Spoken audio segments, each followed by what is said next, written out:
Hello, today's tea time tale is another Scottish fairy tale that some folk say again comes from here in Fife. You might recognise the theme of this story because it's very like one that everybody kens. But we don't know which came first. So here's the story. It's cried Rashiecoat. Now there once was a king and he was bringing up his daughter all on his own, and he made no a bad job of it. Although as she grew older, she became a bit stubborn and a bit contrary. She turned into the kind of lassie that when her nurse brought her a pair of red shoes, she would say she wanted the blue ains, and she wouldn't budge until the nurse had brought the blue ains and let her wear them. Or if the nurse brought her a blue frock, then she would say she wanted the red one, and she wouldn't do anything until she got to wear the red one. But it's no surprise because her feather the king, he was a bit stubborn as well. He was the kind of king that would say, I'm king, and so what I say goes, and he wouldn't be argued with. Well, it came the time that the lassie was old enough to get married. And the king, well, he was running a wee bit short of money. So he chose a husband for the lassie. And he chose a rich merchant from a nearby town. But oh dear me, this rich merchant, well, he was an old man and he was bald and he had a big neb, a big nose. And so when the lassie saw who her feather was expecting her to marry, she says, no way, I'm no marrying him. But her feather, being that stubborn kind of king, said, well, I'm king and what I say goes. So if I say you're going to marry him, you'll marry him, lassie. Oh, she didn't ken what to do. So she went down into the village to find a hen wife. Now, because the lassie had been brought up without a mother, she'd spent quite a lot of time mixing with the servants, and she spent a lot of time with a local hen wife. And this wife had been good to her. She taught her how to cook, she taught her how to sew, and because the hen wife had a wee bit of magic, she taught her a wee bit about magic as well. Well, when the hen wife heard the lassie's story, she says, well, I've got an idea. Gan back to your feather and say you'll marry that man. Oh, no, I'm not marrying him, said the princess. Look, listen to what I'm saying, said the hen wife. Gan back to your feather and tell him you'll marry him, but only if they gie you a coat made out of the finest gowd, a golden coat to wear at your wedding. Well, the lassie went back to her feather and says, all right, feather, I'll marry him, but only if I hae a coat made out of gold to wear to the wedding. Well, the king didn't ken what he was going to do about this. He didn't hae enough money to buy a coat made of gold. So he went and he told the rich merchant, and the rich merchant said, leave it with me. And so he went and gathered together all the gold he could find. Gold coins, gold candlesticks, gold plates. There was plenty of it about. He gathered it all together and he got the finest goldsmiths in the land and the finest tailors in the land to work together to turn this gold into fabric as thin as silk, and so the tailors could sew a coat for the princess.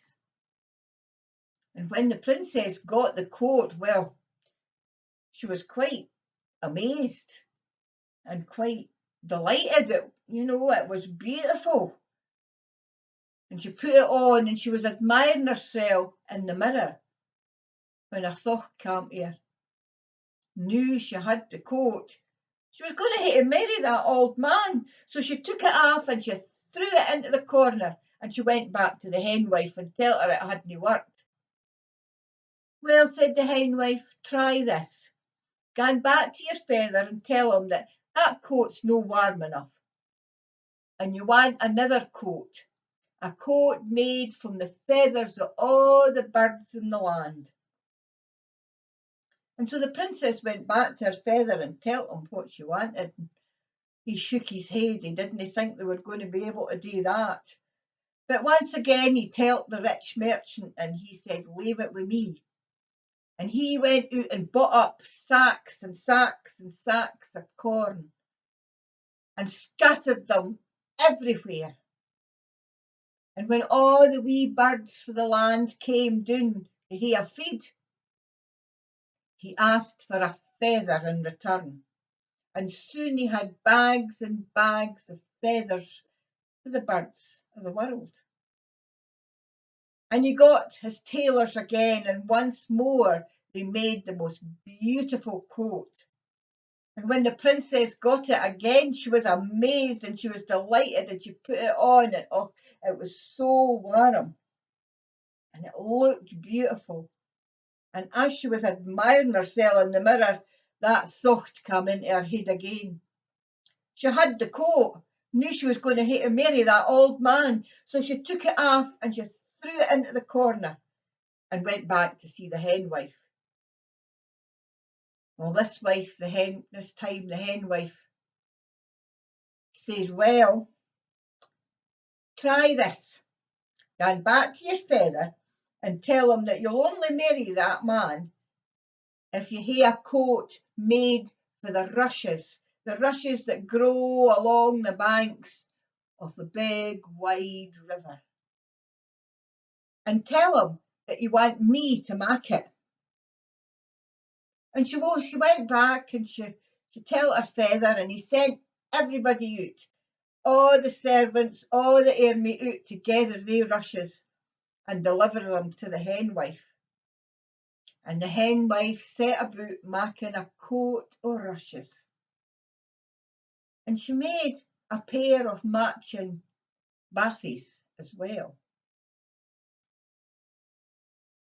And when it was done, it was taken to the princess, and she put it on, and it was braw.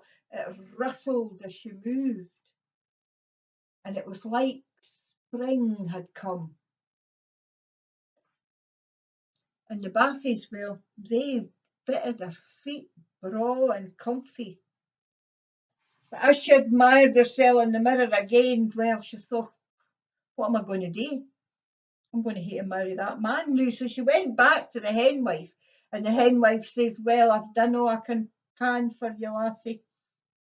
I canna do ony mair. And so the princess went back to the castle, and she gathered up her coats and she put them in a sack. And that night, as the clock struck midnight, she ran awa for home.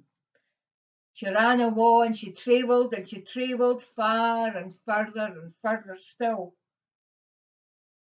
eating berries for the bushes, begging a bite to eat for the ferns, sleeping under the trees and under bushes. And eventually, she didn't look like a princess ony mair. Her clothes were in tatters, and she was dirty and caked in mud.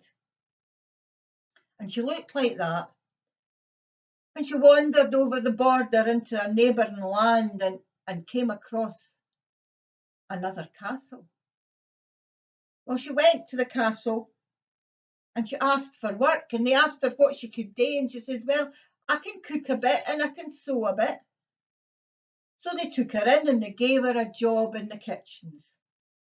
And there she worked. And after a week or so, it was a Sunday. and the hale hoose, the hale castle, the king, the queen, the prince, and all the servants, they were gone to the kirk. And when the lassie got ready for going to the kirk, they said, "No, you've got to bide here and mak the dinner." Now the lassie set about peeling the totties and filling up the big cauldron with water. And she was just thinking, I wish I could have gone to the kirk, when a wee bird came in, flew in the window and landed beside her and says, "Why are you no awa' to the kirk?" "Oh, I've got to bide here and mak the dinner." "Would you like to go into the kirk?" "Oh, aye, I would love to go into the kirk." "All right then," said the wee bird, "I'll mak the dinner." And he said a wee rhyme. He said, "One peat mak, another peat burn, one spit mak, another spit turn, one pot mak, another pot play, let Rashiecoat gang to the kirk the day." And the dinner, well, it began to cook itself. The fire was lit, the pot was boiling, the spit was turning. So Rashiecoat, she put on her golden coat and she left. And when she went outside, the sunbeams bounced off that golden coat and carried her off and set her down by the kirk. Well, she slipped in at the back. She tried to be quiet, but nobody noticed her, including the prince. But when the service was over, she stood up quickly and she was off before the prince could get out there to find out who she was. And when everybody came back to the castle, there she was, steering the pot and turning the spit. And they were full of gossip about this strange lassie that had turned up at the kirk in the golden coat. But she just smiled to herself. Well, a week went by and the same thing happened again. Nobody went awa' to the kirk, and Rashiecoat, because that's what she was calling herself, was left to mak the dinner. And once again the wee bird came and said its spell, so Rashiecoat could get into the kirk. And this time she put on her coat of feathers. And when she went outside, all the birds of the land flew down and carried her up and set her down by the kirk. And she slipped in at the back again, and heads turned again, including the prince's, who she noticed was sitting a wee bit nearer the back this time. But when the service was done, Rashiecoat was up and out of the kirk as fast as she could, and the prince just didn't manage to get to her in time. But when everybody came back to the castle, they were talking about her again, about the strange lassie in the coat made of feathers, and how they thought the prince had taken a notion of her.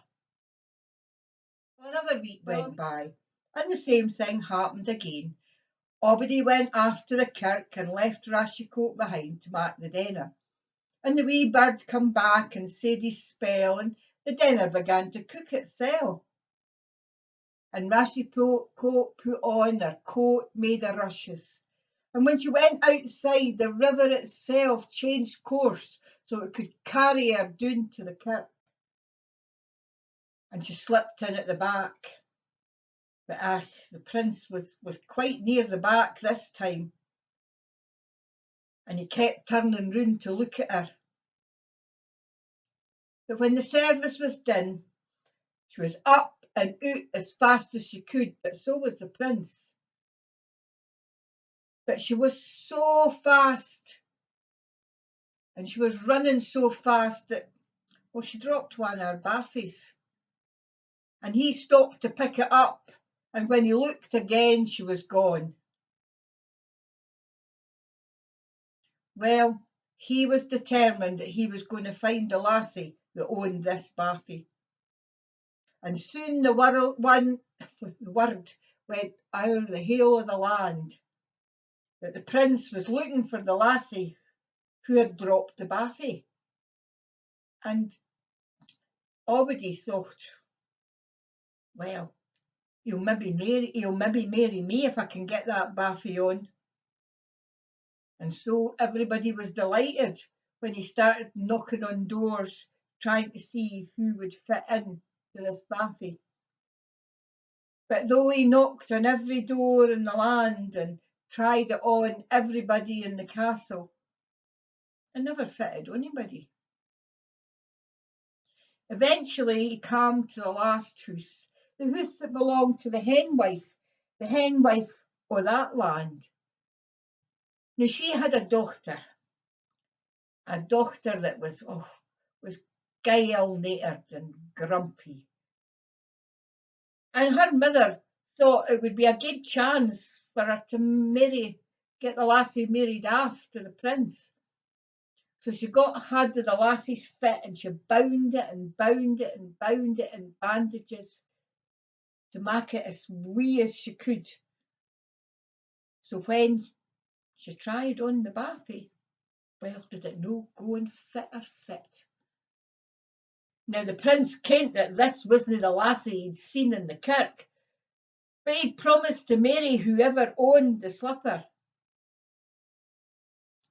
So he realised he was going to have to marry the lassie. And he put her on the back of the horse and he was riding back towards the castle when that wee bird sitting on a tree began to sing to him. And it sang, "Nip it fit, clip it fit, behind the king's son rides, but bonny fit, true fit, behind the cauldron hides."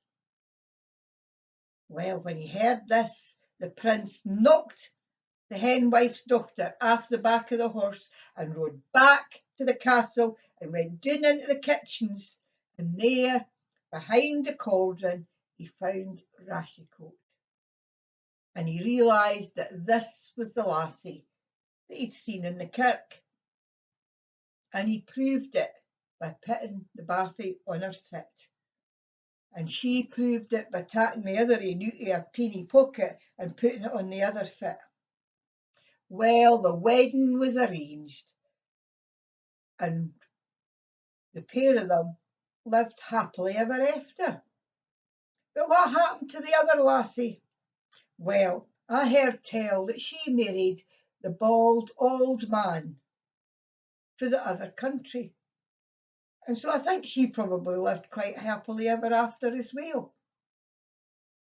So that's the end of the story of Rashiecoat. Kind of Scottish version of Cinderella. Bye for now.